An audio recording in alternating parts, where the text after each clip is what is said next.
So, there's a bunch of things in business that we now know that at first we definitely did not know. Honestly, we were just bored with all the content out there and wanted to let our people in on the juicy conversations we were having behind the scenes. Hi, I'm Emily, founder of Conscious Boss. Hi, I'm Natalie Ellis, CEO of BossBabe. Hey, I'm Alexi, founder of Bridge, Soul School, and E.P.I.C. We've gathered some of the most incredibly badass entrepreneurs we know and invited them to get real, raw, and honest about all the things so we can get to know their perspectives on how they truly live behind what we see on social media. Everything from running a massive business to sex and relationships to lifestyle and limiting beliefs. There is nothing off limits here. We go all the way there and let you in behind the curtain. If you're looking to get insight into how balancing life and entrepreneurship really looks, not just what you see on social media, then get comfy and join us for these deep dive conversations. We're starting strong here. Yeah. I know. High expectations. Yeah, I know. The pressure's on. I'm like sweating here. Turn up the AC, people. Hey, Natalie here. In this episode, we invite Sophie Chiche to join the table for more behind-the-scenes conversations. Sophie is a psychologist and entrepreneur. She's a speaker, author, and founder of Shape House, an urban sweat lodge with locations around LA that allows you to sweat in a holistic way to improve your physical, emotional, mental, and spiritual wellness. We talk about everything from how to balance the masculine and feminine energies as ambitious women, what it looks like being in relationships with partners who are also really driven and strong-minded, and what we really learned from that, as well as balancing motherhood with entrepreneurship and leaning into that philosophy of harmony. It gets real and honest as we navigate the conversations that we all really want to be having, but might not be comfortable doing so. So without giving any more away, let's just dive straight into this episode. She's amazing. I'm excited. Yeah. Excited too. Excited. We're like across like England and France. It's good. From France? This is like a good. I am Wow, from we France. have everyone's no from accent. somewhere else. Where are you from? Here? Pennsylvania. She has an So accent. you're here. You're very here, exotic. That's I good. lived in Lyon for a while. Très bien. Tu Lyon? parles français? Très bien. Oh, super. Wow. We Tu need veux to qu'on do fasse something un- impressive right now. Merci. Podemos hacerlo en Merci beaucoup. Podemos hacerlo en español si quieres. Oh, I'm wildly impressed and have nothing to the table. Fuego, No. fuego, Fuego. Fuego es bueno. In Fuego. fuego. fuego. If you know one word. Serpiente. I That's learned the snake. word duende last night. Do you guys know about the word duende? No. To have duende? No. It's like a poem from Federico Garcia Lorca. And Oh, he's- sounds so sexy when you You say are it. so cultured. You Wow. fooled me. I'm already impressed. I'm already You don't in. even have to tell me what the poem's I about. wasn't already trying to yes. impress you. I'm just trying to share. Wait, are we started? But Well, now guys tell are me what gonna- the poem's about. You got to tell us. What does this word So mean? duende is this thing, what I understood of Okay. duende is that it's what comes from the earth that charges us. It's like energy from, yes. there's different energies, like, from Duende. up, duende. Yeah, with a she How- is how do we spell sold that? on that one. D-U-E-N-D-E, I'm off. duende. Duende. And it's like some people don't have it, like they're not as grounded. It's like Yeah. duende Oh, has yeah. it's like fuego. Like grit. Fuego is a good word for duende. Fuego. All right. Fuego duende. I love this. So you have left your chambers of book writing to be with us today. I did my cave. I actually put lipstick on and my lips went, what are you doing? What's happening? What's happening right now? Yeah. So tell us about your book. Like what are you writing? Wow. What am I writing? So I've personally lost 200 pounds. That's kind of the onset of the story. No big deal. No big deal. Wow. Casual. I've lost 2.5. Two of you. And so, the book was a desire to think about the way we eat and the way we relate to our bodies a little bit differently. Like I Yeah. kind of wanted to go at it creatively and matching my personal story and how I went from being 350 pounds to not being that. And so it's kind of a journey, and it's taking me places I didn't realize we were going to go. But I'm following it, and I'm Okay. liking, and it's not an easy process writing a book. It's really yeah. not easy. No. Especially I have the, no the editing misconceptions. part, right? Like The editing's the worst. because I feel like I write like I'm like delivering a baby. It's like okay, done, and then you have to someone's raise like, the baby. Your baby right here needs their eyebrow changed. Right. And you're Exactly. Like, what? I made that eyebrow is perfect. What are you talking That's about? exactly right. That's exactly the experience. Awesome. So you are so much more than losing 200 pounds. So what else is coming out for you in the book? You're a successful founder of an amazing business. You are a powerhouse. You've delivered multiple TED Talks. You are so much more than that. So What else And is... she's sassy as hell. Oh, I mean, you were about to experience the Sophie Chiche experience. She is... I got a taste of her at one of Sass M's events, and I was like, I like her. I did the same thing There's with a you. lot of sass I in like you. this girl Yes, too. girl. That's why we're here again. That's why we are We here liked again. each other. Yeah. So what are some of the things that you're experiencing through the writing process that maybe you didn't anticipate that's coming up for you? It's actually vulnerability more. Yeah. Like I feel like as you described, I've done my life probably a bit in my masculine more. Like I've done a lot and I've accomplished a lot and Yeah. I've proven that I can do a lot. Yep. And now I'm coming back to more of a being with myself, and what's coming out of that is actually quieter and yet fierce. Yes. More. It's like a warrior energy, you know, Yes. but not Duende. from a Duende. Monday energy. Duende and fierce is like get out of the room. Shit is about to get real. Exactly. So it's been interesting to not, because in the past I kind of understood feminine to be drop my masculine, be less like I actually joke, sorry for the blondes in the room, but I joke like after I just took a workshop to tap into my feminine, and I was joking that by Monday I'd be blonde and not very smart, which is so horrible. I'm sorry, I apologize. But, Stereotype. but it's to like the party. I've kind of equated being feminine to not being space cadetty a little bit. Right. And not, Yeah. it's like actually in our Floaty. thing there were 44 women, and every day my keys this and my bag that and my things, like people were losing everything, and I was like, Right. I was like, so much estrogen. Yeah. And I'm not that. I'm a very grounded, very duende, type Yeah. of person, and so it was hard for me to visualize what embracing more of my feminine would look like. Yeah. And so, someone recently, since you talked about running a company, someone recently said, so I was sharing the struggle that when I'm with a man and I finish my day of being, captain of the army, and I do have 300 people on staff or whatever we Yeah. have now, and I do a day of that, Yeah. and then I big, yeah. come home and I'm like, oh, like you mean Can I fall apart you're now? supposed to Right. lead me now? Like, Yeah. no, actually not fall. That's the thing. It's like I wasn't falling Yeah, apart. you I was wasn't more able to like do it. just more captain of industry, Yeah. because you Yeah. got. And a friend of mine said, so I said it was difficult for me to switch from being so masculine, or so not masculine, I guess masculine, just, Drive. doing, Yeah. drive, Yeah. exactly, Yeah. very driven, to not be. And he said, no, you missed the whole thing. It's like you need to run your company from a feminine place. And I was like, what does that mean? Right. Like, how do you does it even look accomplish like? anything? Yeah. Yeah. But when you look at the qualities that are more in the feminine, which are receptivity and intuition and listening and creativity, actually, and dance, like all of Yeah. that, it's like I've shifted the way I run my company. So I don't have to, it's not a, dramatic shift to get out of there, because Right. now, I feel like I'm more myself both ways. In all In all areas, exactly. Do So you more ex- integrated. It's more integrated. It's Yeah. also more honest. There's Yeah. something Yeah. about like I would push the feminine when I think, well, I better be feminine now. It's like I think what's integrating is a genuine sense of self. Like people Yeah. would ask me, Yeah. like, what do you actually feel right now? And I'd be like, I don't know. It's like Yeah. I'm because I was raised by very narcissistic people to just drive in. Yeah, of let's do it. course. Right there. That's where we are at. And so, narcissistic people train their surroundings to make them the most important thing. And Yeah. so, as a child, I grew up a little bit with like, I don't know what I feel. I feel like I need to do what I need to make this thing not go Right. crazy. Yeah. So I did a lot of that. And so eventually I became in tune. Like I know how to solve a lot of things for other people. But ultimately, I kind of don't until recently, because now I am. Up until now. But there's something more. I'm allowing myself to actually feel what annoys me. And like earlier, I was Yeah. with someone that did something annoying, and I was like, "Well, that's annoying." And I was like, "Whoa, what just happened? I like that. What just happened?" Yeah, and it's interesting. I think the women sitting here have all, just knowing both of you and knowing you and knowing myself, we've all kind of battled with that, right? Like Yeah. we're badasses in our business, and I think for a long time I made that mean like, oh, I'm more masculine in Yeah. my Yeah. business. Yeah. But actually, the qualities that have made me the most successful are the Yes. feminine ones, Yeah. and the masculine ones too, right? Like when they Yeah. work together, it's like fucking magic sauce, Yes. right? Yes. But I do find in relationship, it's been challenging for me to like come home Yes. and settle and Yes. like be in a different space instead of like charge.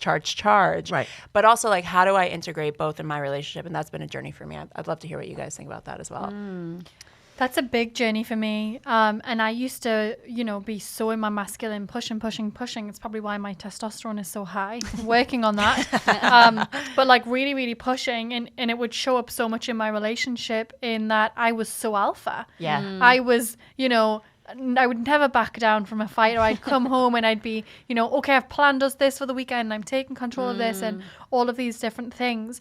And about, I would say, like just under a year ago, something switched in me, and I kind of activated this, like what I call warrior goddess mode, where the feminine in me is so fucking powerful, and being able to tap into the creativity that I have in my feminine, the nourishment that I have there, but also, you know, bringing in the drive, the masculine, and that's what I think boss babe to me means. It's boss is masculine, babe is feminine, and I don't think that I would have gotten here without all the feminine, but I didn't tap into that.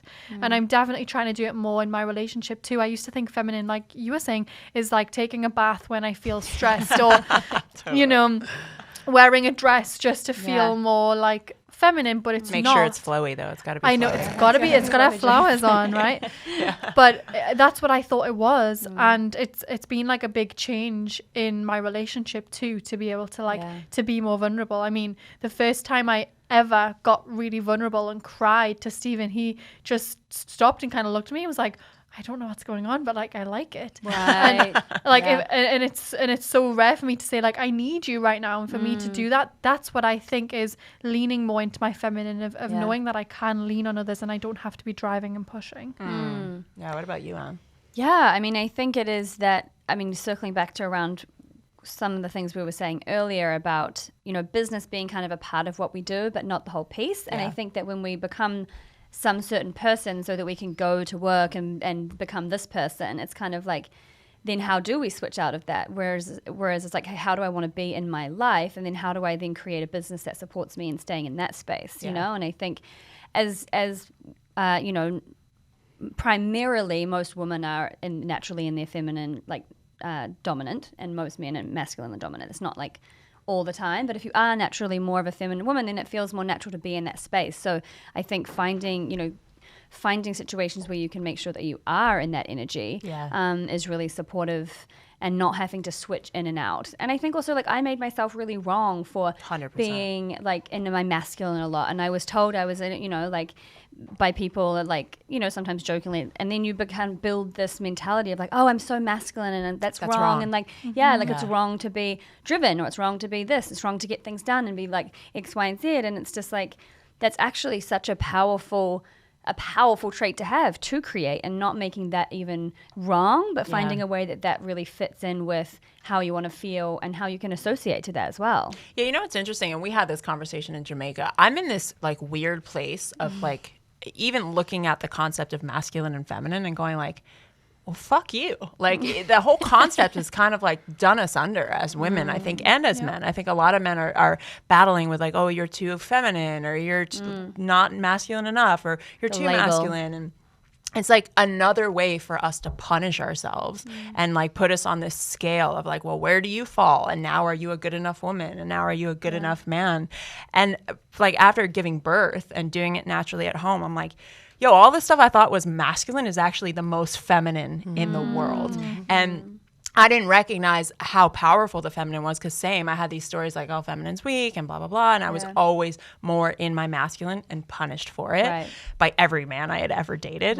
But then giving birth, I'm like, oh, those were actually my feminine qualities. It's like, and that's why I think it's like it can go both ways, right? I think sometimes the what we call masculine is actually really feminine, and sometimes what we call feminine is masculine, because I think it's all human, and like the humanness is just about exploring that scale based on what's alive for us and being really honest about where we're at. Yeah, I like thinking about it as a polarity. You know, it's like the way your batteries in your car wouldn't work if you didn't have, you know, one way that the energy is sent is positive and the other one's negative. It's a similar thing. It's like if you take feminine, very feminine energy, and it's like too much of that, it's like not much gets done if you're only in your feminine. But when you partner it with, whether it's a woman who's carrying it or a man who's carrying it, as you were saying, there's something though to accepting that it is different, though, that has changed hugely for me. Because you know, in my world and the philosophical people I tend to have conversations with, it's like there's a lot of integration and we should all be one because we're all human. and certainly no judgment there. But it's like we're not questioning if a giraffe is the same thing as a zebra. It's like they're different things. Right. Men really do process information differently. 100%. We process and we have different gifts. It's like when I tap it, like what I tapped into this weekend was a force that I've never because I was in Paris. There was a lot of energy that was used. Women are sexually objectified, not just in France, but particularly in France. I think there is something a lot about the way you look is really pretty much all there is. And I grew up with a lot of not wanting to be that. I will be the opposite of that. And I lost something that's really beautiful, which is this incredible yearning for life and ache that I felt ache this weekend like I have not felt ache before. It was and I've allowed myself to go there, and there were a few. So I did this workshop this weekend, which was very much, that's why we're talking about the feminine and masculine, I think. I wouldn't have brought it up otherwise. But it was beautiful to watch what a man does or the masculine anchored in a male body, I guess, when I was able to just relax and be in my own pleasure almost, or my own, not pleasure sexually, but just the pleasure of being myself.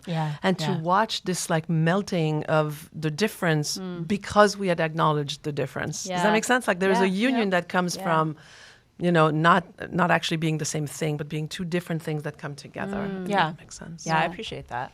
Yeah, and I feel like I know for you and I, because we've had this conversation in the past, and probably also all of us at this table, but I think, again, you sort of alluded to around the safety of like you grew up in a narcissistic family, you had to protect yourself, and that's sort of, the feminine is more of the receiving, the softening, the allowing. And when you didn't necessarily get the opportunity to do that when you were growing up, then it's natural that, the defenses would be a little higher, and it would be a little more likely that we would have gone into that space to be, slightly protective of ourselves, Yeah. There's something, I guess I'm interested in creativity right now, and kind of the freedom of being, as you were saying earlier, Lex, it's like there's something about allowing all of it. Like there really is no need to be one more than the other, less than this or more than. It's like even as a partnership, I don't have an actual partner. I'm not in a relationship right now, but there's something really beautiful about saying, all right, you get the ball right now, and it's like maybe you plan the day, and then next Saturday I will, and it's like, and it becomes a choice, and it becomes a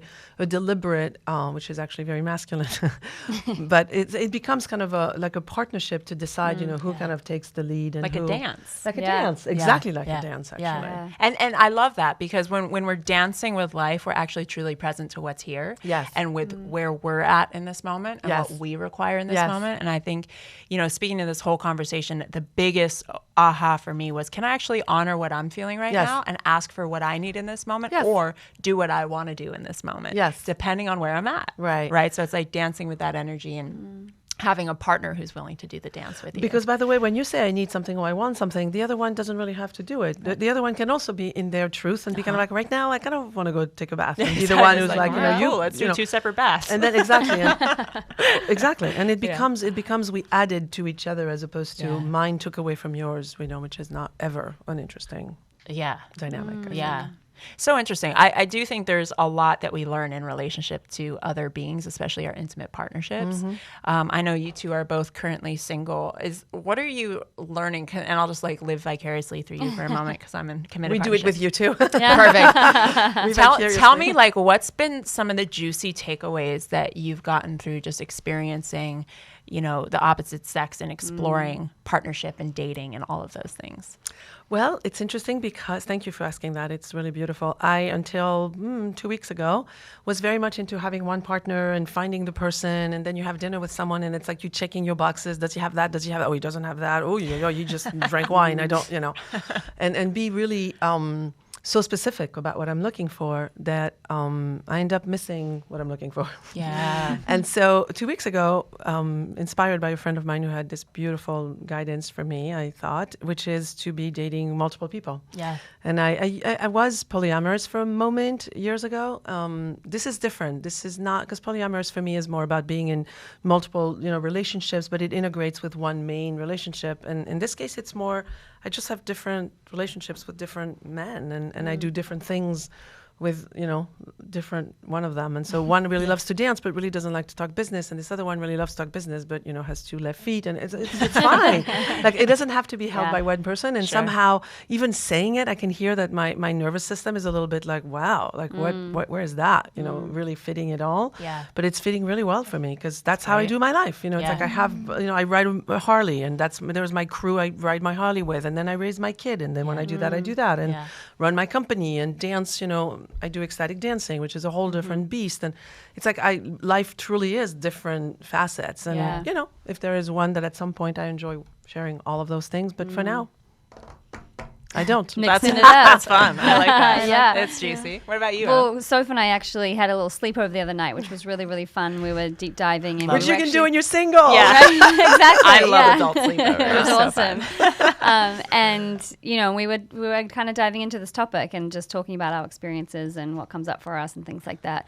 And actually, though, was, one of the conversations, and one of the things that we shared was, like a tendency to, in the past, put guys on a pedestal. So, like, often I'll put guy on a pedestal and, like, then sort of almost, like, devalue myself and what I bring to the table. And, like, I'm really stepping out of that and into this, like, ownership and really, we've chatted about this in the past, too, around this, like, this not do you choose me? Do I choose you? Like, and really, like, flipping the switch around, like, why would my filter be, am I good enough for you? Right. Why is it not, are you good enough for me? And not in a way that it's like I'm judging and whatever, but it's like that should be our context always when we're thinking about that. And, a conversation that we had at South by Southwest was, the tendency to be like, okay, like, I know I'm looking to find my person, but it's like, it doesn't mean that everybody that I meet has to be the person. And it's like, there's a lot of fun that can be had along the way by like taking down this barrier or this filter of like, are you the person? Are you the person? Are you the person? And actually, like,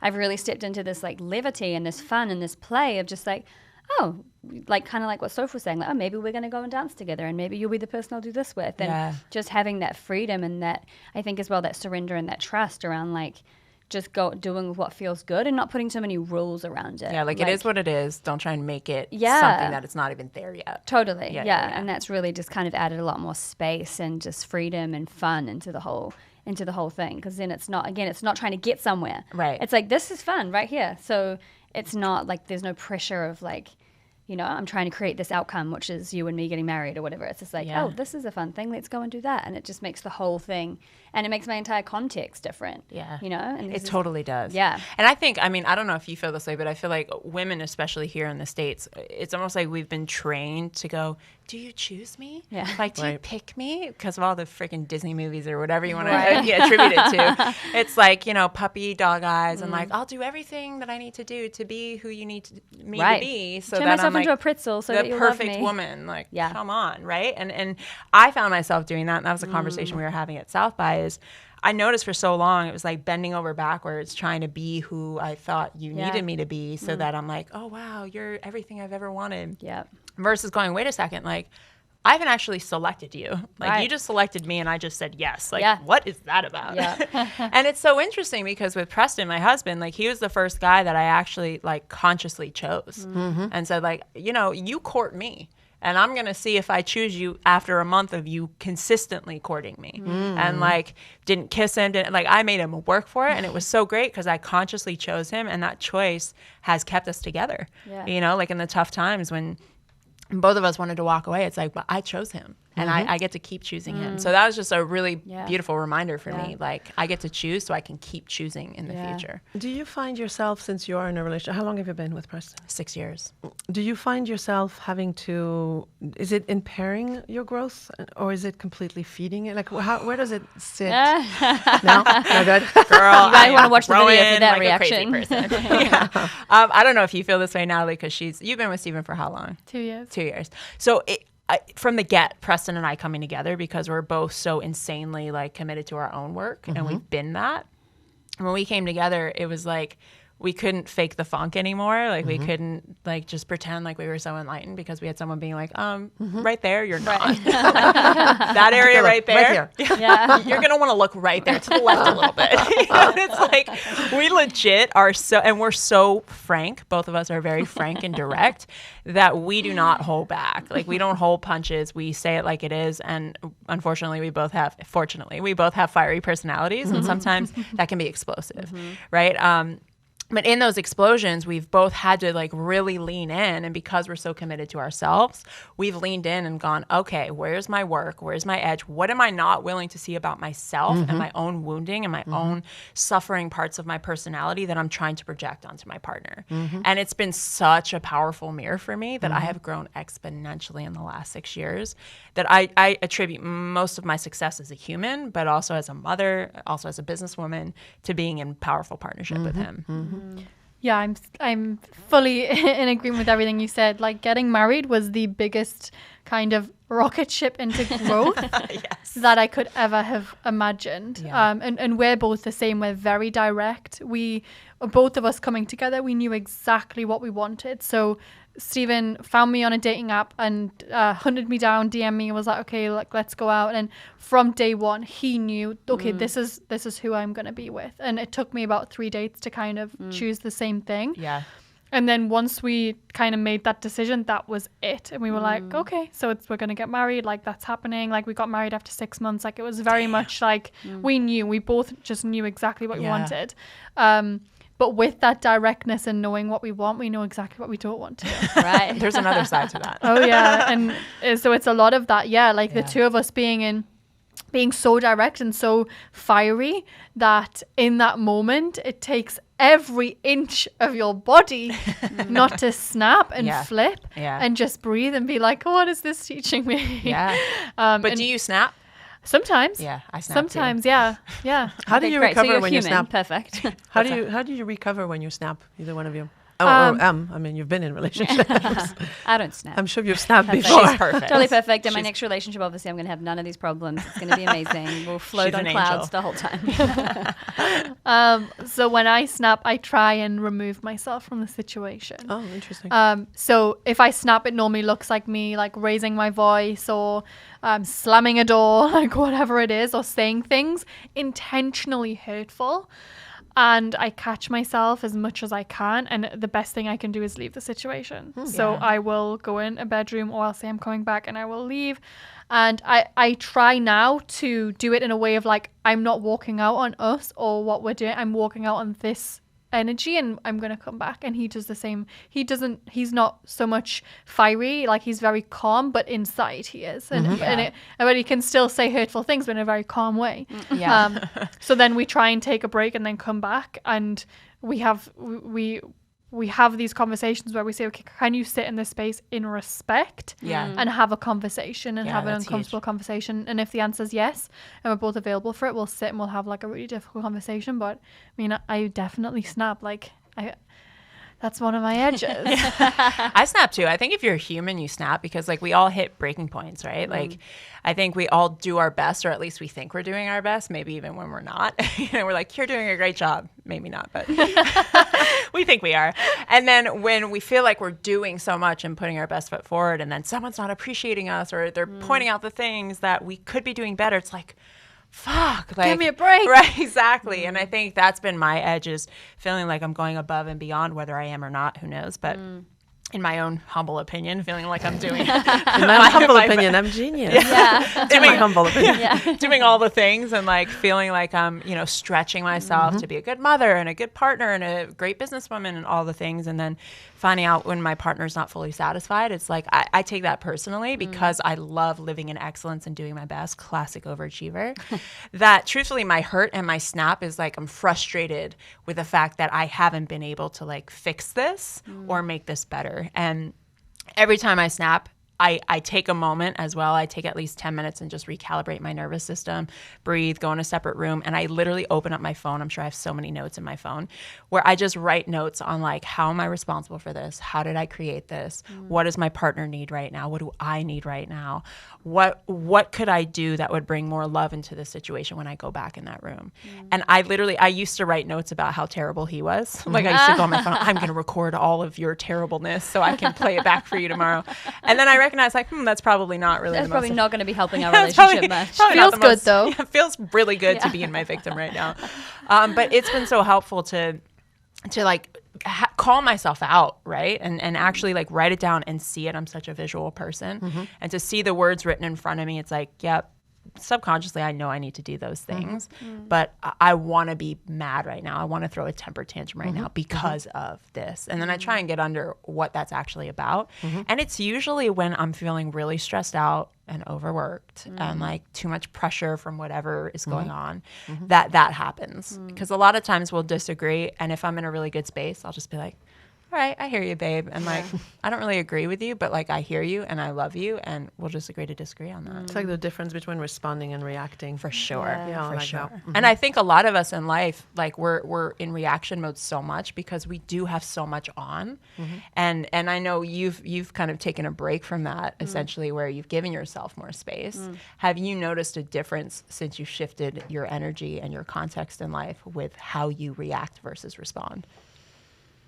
Yeah, I think for sure. I mean, I guess because there's not really like a lot of, I mean, I'm not in a relationship, so I'm not in that kind of, that space every day. But I feel like, you know, anytime I'm asked how I am recently, like I'm just like, amazing. So I've like, my context right now is very like elevated and like happy. And so from that space, I definitely don't feel like I've been getting like triggered. I'm just like, everything's kind of rolling off the back a little bit. You know? It's easier when you don't have a partner. Well, exactly. Yeah, I'm not living with a trigger, so you know, Right, it's right. like. But I think for sure. I mean, but I'm not in the trenches of like getting that tested. You know what I mean? Yeah. But even like we just left this scenario at a maximum security prison a couple days ago, and Em in the car ride home, she's like, if any of my friends complain to me about any bullshit, she's like, I'm just gonna be like, are you in maximum security prison right now? No. Can you do whatever you want to do? Yes, you can. You know, and it's like, Stop complaining. stop complaining. It could be so much worse. And I think we often get into like these really myopic viewpoints of like, oh, everything's so terrible, but is it? Like we're breathing, we're alive. And so we much magic. And we wish it in, right? Like I remember thinking, like when I was dating also multiple people, and like it felt great, but deep down I was like, I want to be in a relationship with someone that is so ambitious and is growth oriented the same way I did. So I called it in, and then I got it, and I was like, well, this is a bit of a hurricane, Right. So in those crazy asked moments, for it. I try and remember like This is what you wanted. Yeah. Well, that's how I feel when people are like, I really want a conscious partnership. I just want to be in a conscious couple. I'm like, are you sure? Right. Are you Yeah. sure? Our cameraman right now is like, no, you don't. Be careful what you wish Like for. that's a real thing. Because it's true. Like I say a conscious partnership is just being more conscious of your own bullshit. Right. And like actually like bringing that to the table, and then having the ability to see somebody else's bullshit because you can see yours so well that now you're calling each other on your bullshit. So there's like more turbulence multiplies, to navigate. yeah. But the growth is amazing. So you really got to be growth minded, oriented to really go, you know what? I'm in this to grow. I'm in this to expand, to be my fullest expression. And you're going to be my greatest teacher. Thank you. Even though I hate you right now. Right. I love you. Yeah, I mean, and we've sort of spoken about this a little bit as well, just around, you know, because there's that little bit of ego that like wants to be right and wants to like have the last word and like, you know, like small. Right. And it's again, see, like that was one of the things again that I learned, you know, at the prison, was just like around how quick we are to judge without really seeking to understand. And I think that when we snap and when we're making those harsh judgments and we're like reacting, is when we're making those quick judgments and we're not taking into account why that person just did whatever it was that they did. And when we can actually put that space in between our assumption and our judgment and our reaction, and actually first try to go, okay, like, you know, we were with people that were murderers and people that had committed heinous crimes, and all I saw was little boys and boys that had tragic things occur to them. And we saw that through the many exercises. And, you know, the level of understanding and empathy and compassion that was created through that experience really taught me just that's happening all over our lives. You know, everybody has so much trauma and so many things that have happened. And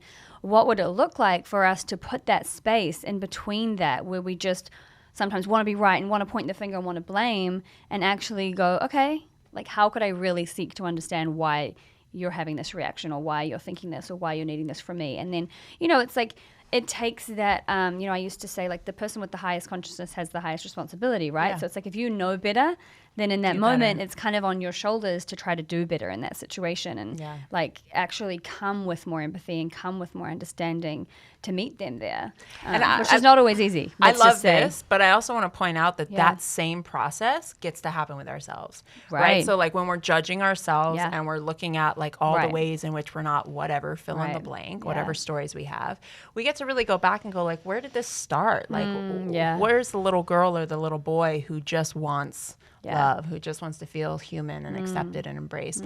And that is true compassion. And it starts with compassion for the self so that we can then have that and feel that for others. I love what you said earlier when you spoke of nervous system, because I'm discovering that it's not my will, it's not even my desire. Like sometimes it literally truly is my nervous system. And it's like the same way I can't just like pick up now and go, you know, climb Everest or whatever. Like my lung capacity couldn't do it. Like there'd be something to like, right now you cannot breathe anymore. You're going to die. You know? And I find You're myself— not trained for this. You're not trained. And it's like if anything, I can speak for myself, but it's like I've trained myself to do the opposite, not the climbing of Everest, but just, you know, in relationship, I shut down when something hurts as opposed to, you know, like the heart kind of always re-expands after shutting down. It reopens, and sometimes I'm able to do it and sometimes not. But I do think that looking at it from a physiological perspective is interesting, because it's one more way that we beat ourselves up. I should have been more loving. It's like, no, your body was really scared and you were like in a fight and flight thing. And it's like, you really cannot in that moment do better. You can breathe and you can be aware of your breathing. You can do that. You can always do that. But other than that, it's like to be kind to ourselves, that sometimes we really physiologically cannot really. And so to find partners, which in my multiple partners, one of them probably, but there's something about, you know, being in the presence of someone who can be with you, giving you the benefit of the doubt, you know, not assume that what you're doing is to hurt, not assume that it's to be wrong, you know, none of that. It's really because that's the only way I can handle it right now. And there was one thing when you said earlier that you walk out of the room, I was smiling because a friend of mine who works, John Gray, you probably know him, the Venus, you know, and Mars conversation. He says that when a man walks out of the room, let him walk out of the room. But when a woman walks out of the room, it's smart to go after her, because that provides the safety, and that provides, you know, and can potentially, you know, bring us back into something more vulnerable. When if a man walks out, I mean, I don't know, maybe we can ask the men in the room, but it's like I've really, wow, when I heard that, it was like looking back at all my relationships and all these moments, like I'm like, no, I want to talk now. And it's like, no, I really need a break. And it's like, no, now. And it's like all of a sudden it's like, he's yelling at me. Why are you yelling? Because I told you I had to go take care of myself. But that goes back to the physiological and biological response. Like there's so much science behind this now that in relationship, we're actually like enmeshed. Our nervous systems are enmeshed. So let's say you and I are in partnership. If I'm feeling a certain way, it's causing a reaction in you because I am representative of your safety. And so we really get to honor each other's nervous systems in that process. And for instance, what you're bringing up is so my early relationship with Preston. Whenever we used to fight, he's you know, fight, flight, or freeze. He's flight. Like he's like, I'm out. Screw this, right? And I'm like fight and appease, like I'm in, right? Like, let's go. How do we fix this? How do we talk about this? What can we do? So he'd walk away. So he'd walk away and I'm like, all my abandonment shit would come up and it's like, where are you going? But we had to have that conversation and actually go, okay, in those moments, I get that he is like full flooded. Like he can't see clear. And if I'm trying to speak to him in that space, I am wasting every ounce of my energy and my words and everything. So I had to go, okay, him leaving is not representative of me not being good enough or him not wanting to fix this. This is actually him wanting to maintain the sanctity of our relationship. If anything, take care of you. That's it. Exactly. And I had to have that conversation openly with him and create an agreement around that so that the little girl in me that has a fear of being abandoned and left could feel safe when he left. And so now it's literally like if he needs to leave, he goes, okay, I need to take a break. I love you. We're going to fix this and we're going to work on this. I just need to refill the. Yeah, just not right now. And I say, okay. Like, because the agreement was I just need to be reassured in that moment before he left. And then, That's beautiful. And then I actually recognized that I needed the break too. So that's where like I now take my time away and like breathe in and do all of that. So it's really powerful to have these conversations with your partners to understand like what do each of your wounds need. And it's not that we're like, you know, petting the wounds, but we're taking care of our people. If we love them and we love our partners just like you would a child, if you recognize their hurt, how can you honor their hurt but also maintain your own dignity and identity in that moment? So it's like so gray and so complicated and so juicy. I love relationships. We came up with the thing with my ex. I was with him for 7 years, and we did well. I mean, you know, we did life. Yeah. Life did us, whatever. all the things. But we used to, because we could see that sometimes we would fall into these wounds, and we would both be 5 years old, you know, and you really cannot do anything productive when you have two toddlers, you know, that are hungry, angry, screaming at each other. But we came up with this really cute thing where I forget if it was, I think I was even and he was what is the opposite of even? Like three? Odd. Yeah. He was odd, I was even. And so, you know, on the 3rd of April, you know, then it was him that had to be the adult, and it was me that. And so if we kind of locked ourselves into that thing, it would be like, it's the 3rd, all right, I'm going to drop mine then, you know, and take care of you, you know. Like, I'm going to take up this argument with you tomorrow. Well, it did kind of lead to a thing that was kind of funny. It was kind of like, okay, today is my day. All right, what grievance do I have? That's kind of amazing though, because it puts the responsibility on the day of the week. It's like totally objective. Yes. And it's like no matter who, because you're both in your shit at that moment. Exactly. Right? Like whenever we fight, we're both in our shit. But it's like, okay, well, today you get to be the responsible one and you get to be the one that's going to do the thing that we both know has to be done, but I don't feel like it today. Yes. But I have to do it. But it's my day. Oh, I love that. And you know what? What was interesting too is I found that we both trained our nervous system, because we would be at this like thing, and it'd be like, he realized it's his day, or I realized it's my day, whatever. And it's like, we would be like, all right, well, it's like I have to do this. And it's like, and then you kind of learn to actually do it. Actually, maybe when people ask me why we broke up, because we did have a really beautiful story, it happened that 2 or 3 times he didn't respect his day. Agreement was that, broken. An agreement was broken at a very core. That was like the one thing, Pivotal right? moments, And that was like, I think that may have really broken my heart, actually. Wow. Because that's your level of trust. Is knowing that on odd days. Knowing that day, you know, and then I would allow myself to go there and be like, nope. It's like, ouch. Oh, so I've got to be the responsible one today on your day. Okay. Even more resentment now. That was really, it's an interesting integrity kind of question, right? Yeah, for sure. Yeah, integrity and safety and trust. I mean, I think as well, I've had this, not obviously in an intimate relationship recently, but like with a very close friend of ours, and we, you know, trigger each other a lot. Like, I guess similar the ways that you would like in a relationship, and we've had to come up against like each other's wounds, and then also communicating. Like, I just remember recently and just like really not wanting to back down. Like, I was so right, and I was like, what you did was so wrong, and like I'm so pissed, and like fuck this, you know, and then just having to stay in, and even though like many times in that conversation I was just like, we are not getting anywhere, like this is going nowhere, and I'm so mad right now and you're wrong, you know. And then just like eventually like softening, and then like at the end of it going, okay, like, you know, what are like that uncovered new information, you know, and then it's like, so moving forward from here, what's our new commitments? Like, what is it that you need from me so that we don't run into this again? Like, what is it? How do we need to communicate? And what then is do it you choose need? that? Because you don't always have to choose what they need. Yeah, right. You know, like you get and to if you choose love what them feels and it good. feels reasonable, then you know, you do what you can to make them feel loved and seen, because we are all different, and that's something as well. Like, I think, you know, finding the people that are willing to give you what you need and also share love in a similar way. Like, I know for me in a past relationship, like I love words of affirmation. I love physical touch. I love like thoughtful things. And like for my previous relationship, that was just something that did not come naturally to him. Like it just didn't. And like, yes, like you can kind of, people can be willing to learn and create that, but it's like, you know, now I look through this filter of like, okay, I know that about me. I know that's really important for me to feel loved, to feel appreciated. So why not look for someone who naturally is that way? At least one of the guys. Right. Yeah, at least one of you, please. Exactly. Yeah, in the rotation. You know, but like even just having that awareness of like, what is it that I need? Because we are all wired so differently, and some things just come, like you said, the nervous system more naturally to others, and 100%. That like however you feel nurtured, making that an intention to try to find people that nurture in that same way. And also know what nurtures them. Yeah. Yeah. I remember in my marriage, actually, which was before this previous relationship, and one day there was something that kind of didn't work well, and we couldn't fix it, and so we decided to go to therapy together, and the guy was kind of like, so when you're not feeling well, what do you need?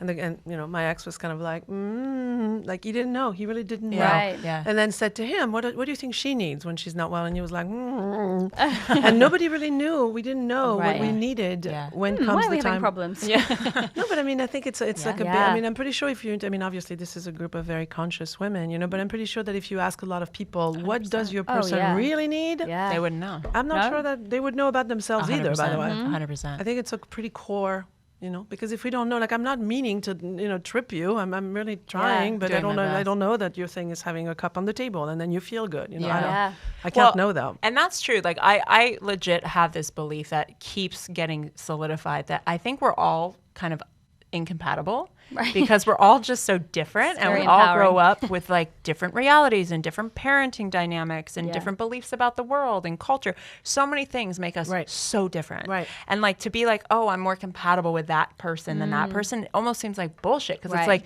anybody you're in a relationship with, even if it's not romantic, you've got to figure out their world. Yes. Right. And even us, like I would say that our worlds are more similar. Yeah. Like we have a similar view of the world. We handle things in a similar way, but I still have to get to know your world in order to relate to you. Right. And so then it becomes less about compatibility and more about like, am I committed to understanding your world? Yeah. So but the other thing, sorry, Natalie, go. No, you go.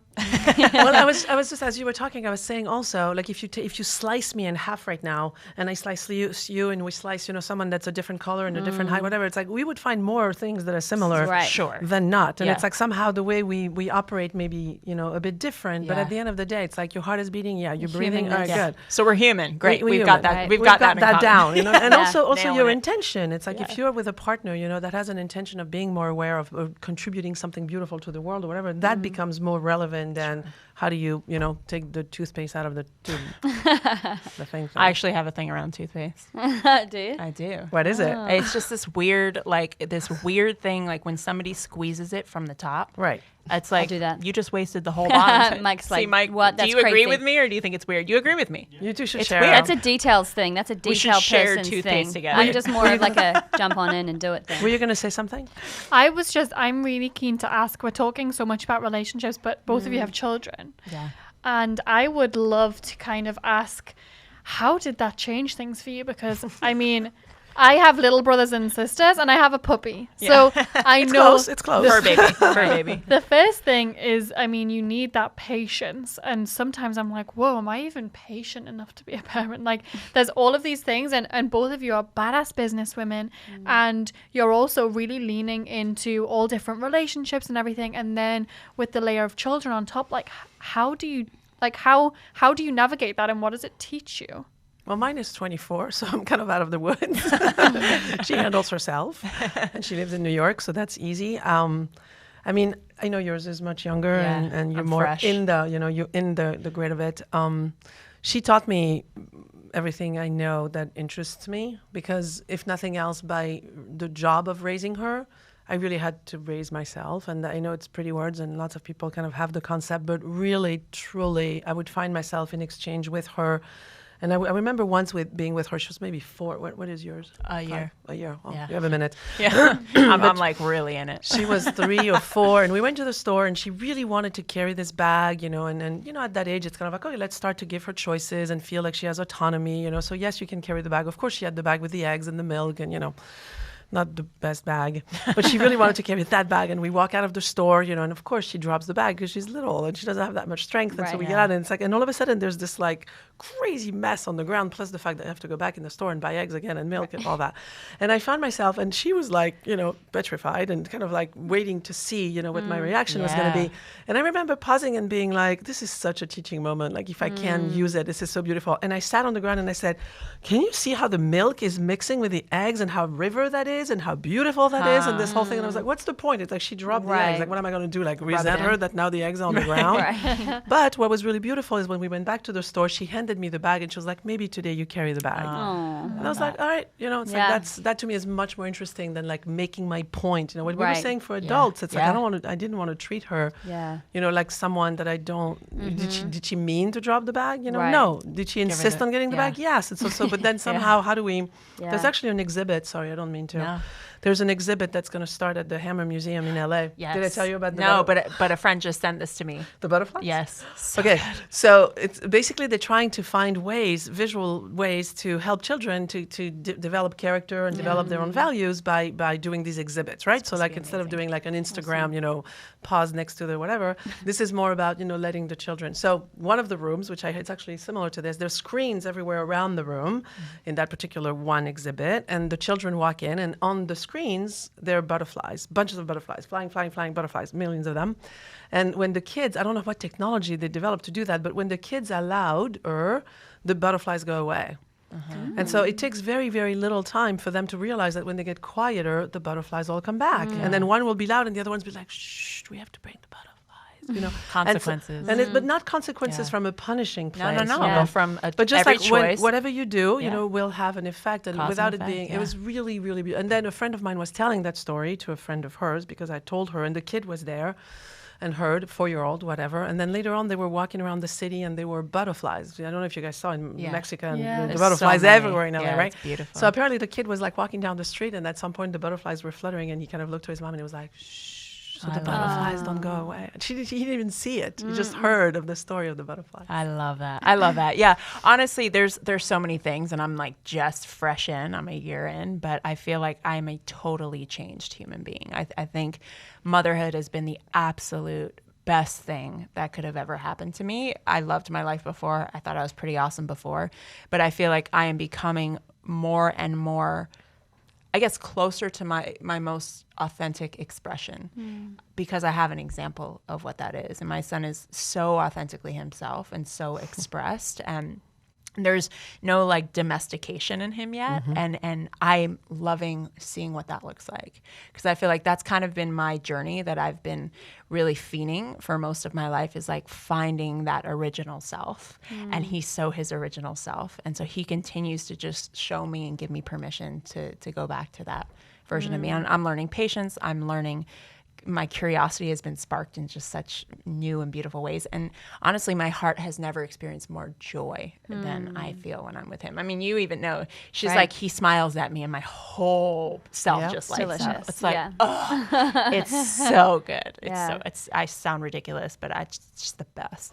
And I feel like you've also like really widened out your perspectives around things. Like you've really made time for, like you've always been super creative and driven in creating things, but now it's like you in this at least in the last like 6 months, I feel like it's like you've really sort of softened into just like opening up and like experiencing new things and more things, and just there's like a more of a depth, I think, to like what you're experiencing. Well, because I feel like I've almost got the opportunity to recreate myself within this new identity, right? Like the minute I gave birth, I'm like, whoa, I am literally a different person. Like it's like this rite of passage that happened for me. It's like I stepped over the threshold and now here I am.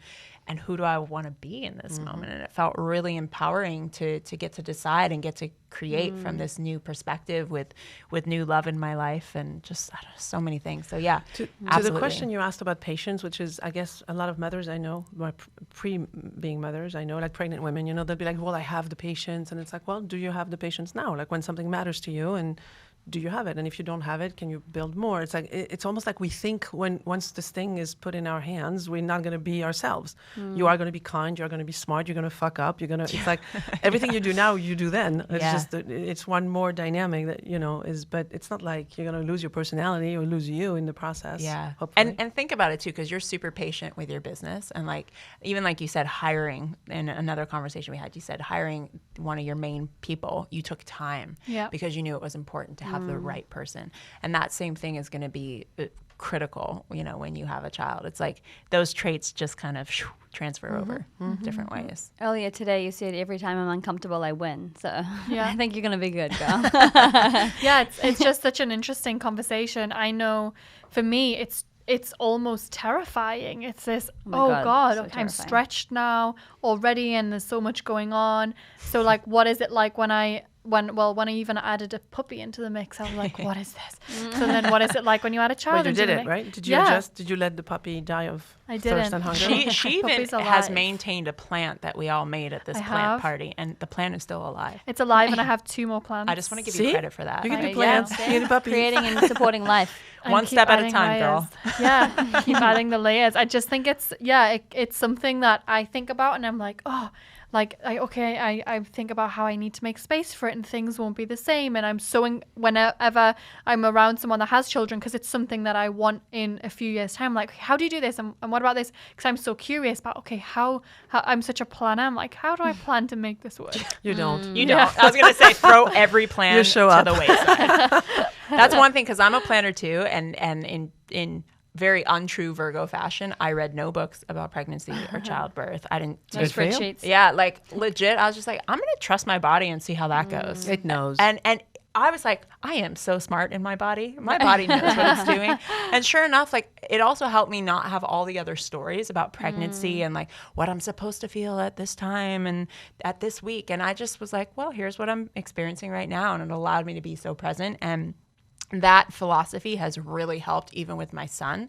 Like, people are like, oh, have you read this parenting book about this particular age? Is he doing this? And I was like, my son is exactly where he needs to be as far as his development goes, because I can feel it. And like, he's on track and he's perfect exactly where he is. And I'm not trying to force him into some standard that's written in a book. And honestly, like, throwing plans to the wayside has been the biggest gift for me. And by the way, that's good not just for kids. You know, Right. to do life where you're really present and you're listening and you're responding, you know, all that stuff, and you'd work on yourself so that you're not depleted. Yeah. Like, I remember when Leia, my daughter, was maybe 4, whatever it was, and she was like drumming in these pots. Like, she took all the pots out of the closet and she was like drumming her head off. And I was like, oh my God. And I sat with her and I'm drumming. So good. Well, the next day I'm like having a shitty day. I don't know what happened. And I was stressed and I didn't sleep well. And at the time I was still eating sugar, which I now know is a major allergy for me. And so I was, you know, whatever it was the next day. And it's like all of a sudden she's now banging and she's looking at me like, are we banging? And I was like, get the hell out of here. Like, I don't want to It's bang. not time to bang. This poor kid was like, wait, but we banged yesterday. It was so fun yesterday, remember? And We it's what loved to me, it. that's what it is. It's like, can I be with myself in a loving space? And the whole timing out, I don't know if you time out, I apologize if you do, but it's like you time yourself out, because honestly, the kid is doing exactly what he was doing yesterday, and yesterday was fun. You know? Yeah, So yeah, if I'm responding not well or reacting, actually in this case not well, I get to get out. And I remember when she was little, let's say like, okay, you safe, it's like yoga mats, all right, I'm gonna go and like take a minute, because right now I don't like the way I'm being your mother, so I'm gonna go shower my, you know, psyche. Yeah. So No, that's like so that. important. And I think that's like in life in general, we could all use a bit more of that, like really giving ourselves permission to be present and stop thinking that it's got to be a particular way. Yeah. Because again, I think that's the punishment, circling all the way back to the beginning of this conversation, when we have some like paradigm of what our life should look like or what we should be as women or how we should be showing up. It's like we're killing ourselves to try and be this idea that truthfully I don't even think really exists, because we're constantly changing moment to moment, and we just get to be present to what's alive for us in that time. I'd love to use that moment and this, what you just said. It's like, I really want to commit to being, I mean, I know how I show up for my friends, and I know the famous, you know, like, if you treated your friends like you treat yourself, you'd be very alone. Yeah. And it's like, I'm done with that part of the conversation. Yeah. I do my best. I know I do my best. I can always do better. Great. I'm done with the Beating yourself bullying. up. crucifying. I'm done. Yeah, Right now, girl. just done over. Hell yeah. I love that. Laying I'm down gonna the gauntlet. second that one. Yeah, I'm gonna throw a Seriously. thirds on that one. Okay. Natalie, you're on your own. Right, you're peer pressuring you to get rid of your bully. You should be where we're at about Yeah. not giving a fuck of where you should be. Yeah, pressuring you into being something you're not in this moment. And if you're not, you should not judge yourself. Yeah, and it's so true, right? And it's, I see this show up in lots of different places, but for me, business especially, like when I got into business, I mean, I was so oblivious to what I was like how I was meant to do things, and Right. I was just kind of locked in my room with me and my laptop, and I grew my whole business without, you know, really much mentorship or coach or anything like that. I didn't even know it existed. Yeah. Yeah. And I survived. Yeah. And not only Exactly. The way you'll survive motherhood. Right. When you you choose. thrived. Exactly. I thrived and I did it Yeah. my way. And Yeah. I love when you said all of that, because within us, there's no right way to do anything. Right, And 100%. whenever, if I ever give anyone some advice, I say, listen, this worked for me. I mean, 100%. I don't know if it's going to work for you. Like, we're all so different. Yeah. And it's nice to be able to accept that. And you don't really always need the help of, books or anyone else. You just need to do what's good for you. And, in this moment, it might not be what everyone else would do, but that's okay. Yeah. It's like taking everything that we say and it's like take what resonates and leave the rest. Like you're always going to know what's best for you, Yeah. Well, and I think that's something that a lot of us get to really like let that land, because I think we're in this age of seeking out the gurus and seeking out the people who can tell us how to live our best life and do all the things. And there's so much beauty and insight to that. And there are a lot of amazing people who have amazing inspirations and insights to support us. But truthfully, the best guru we can ever come to is ourselves. But I think most people, that's like their last resort. It's like, well, I'll go to you first. You tell me what to do. You tell me what to, and then maybe I'll sit in silence or sit and be with my own truth. I think that's something that a lot of us could use more of. Definitely. And I don't think there's anything wrong at all with like seeking the inspiration and the support and the ideas, because that can spark things and inspire things, but then just still coming back to that place of trust, because I think if we can cultivate an internal conversation and situation of just deep trust of self, like then we always have an anchor point that we can navigate through things, and just really that's that real core, I'm okay, I'm enough, I can trust that I can make the right decisions, I trust that I can survive this, I trust that I'll be a good mom, I trust that I'll, X, Y, and Z. Then with that you can do anything. You said Z Yeah, Z. instead of Z. Yeah. I love it. I say Z in French. You say Z? We say Z in French. You say Z. I say Z. I'm the only See? one that technically says Technically, you say Z. We've outnumbered we've got a couple of other American men at the table here, but Yeah. we've outnumbered the Americans today with our I love this multicultural status. International table. Right? This I is know. really without even planning it. I know, Right? it's so good. All right, so final thoughts. I mean, we've Yeah. kind of like covered a lot of ground here, which has been beautiful, and so grateful for all of your insights and shares. Thank you for having us. Yeah, no, this is amazing. Like, love Yeah. this collection of amazing women. What are some like final thoughts that any of you want to leave with our listeners or viewers who might have tuned in? I was struck by when we were talking to not bring up this idea. We kind of did bring it up, but there's this word I've been cherishing a lot lately, which is this really notion of self-love, just the very act of, and we mentioned, what that looks like, and we kind of tiptoed around it. But I feel like I've actually learned what that means, and I've learned it through, because I know how to love you, and I know how to love you, and I even know how to love someone I don't know. Yeah. It doesn't need. I don't need to know much about you. Yeah. And to really apply this incredibly beautiful ability to myself has been just really softening and beautiful for me. So anyone who can just raise their level of self-love is in a good place, I think. I'd love to just really quickly dissect this a little bit, because I think I totally love and hear that and think that's so beautiful. And also I'd love to dissect even what self-love means to each of you guys, because I think that self-love is one of those Instagrammable concepts right now that means many different things, and a lot of the times it doesn't mean a lot, and people are saying self-love, and it's like, okay, what does it actually mean? Like, what does self-love truly mean and feel like to each of you guys separately? I think for me, what I've come to know self-love as is acknowledging all the parts of myself that I'm getting to know, and loving those parts, even if those parts aren't pretty, even if those parts aren't Instagrammable, even if those parts scare me a little bit. Really embracing all aspects of myself, the shadow, the light, the crazy, the parts that don't make sense, and really like welcoming all of her in, all of me in. And hugging that and going like, yes, all is welcomed here. And I see you and I appreciate you, and I'm excited to be your student, because I do believe all those parts have something to teach me. Yeah. Beautiful. And so if it's yours, the bully, do you want to add I something? mean, no, I spoke of it. as you were speaking, I was also, to me, slow down Yeah. has a lot to do with that because it's Yeah. really hard to be in a space of self-love when I'm just like in Go, go, speed, go. Oh, yeah. you know, and go and go. And sometimes I hear myself talk and I'm smart and I'm listening and it's great. And it's like, and my poor heart feels like I just, you know, shot it, you know. So slow down, I think, is kind of my, I love that. my way. I love that definitely resonates. Yeah, same. Nat? For me, I think it's similar. It's just honoring exactly who I am and just having enough confidence in myself to say what I need and to execute on what I need, and not being apologetic about it. Yeah, I love that. About What about you? you, Em? For me, I feel like it's, similar, definitely echoing the slowing down. I think it's like an acknowledgement of, what I need. Like if I need a rest, if I need to take a bath, if I need to see friends, if I need to just turn off my phone, like it's just really just acknowledging whatever it is that I need and knowing that in honoring that choice, that is the perfect thing for me to do. Like not having an expectation of myself to do something else or be something else in any moment and just allowing that to be like enough. I love that. So many like juicy little tidbits to take away there. All that juice. All that juice. All that juice. All that self-love. All right, we're throwing to Natalie for our We're gonna amazing have to throw to the exit. clothes. We couldn't end it on the Natalie's got Last the best one. clothes ever. I feel like I've been given the job of being the You closer. definitely have. Yeah, Closer. We've allocated Okay. closing to Nat. Well, I just want to say a massive thank you for being here. Thank you. This really has just been such an amazing conversation, and as always, I'm just so glad that we brought our full selves and talked Yeah. about the places that we're at right now, not the places that we've perhaps been.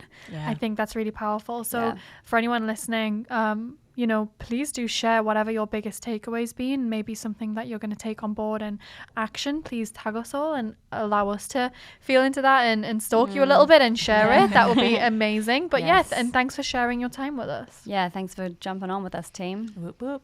Woohoo! Thank you. Bye.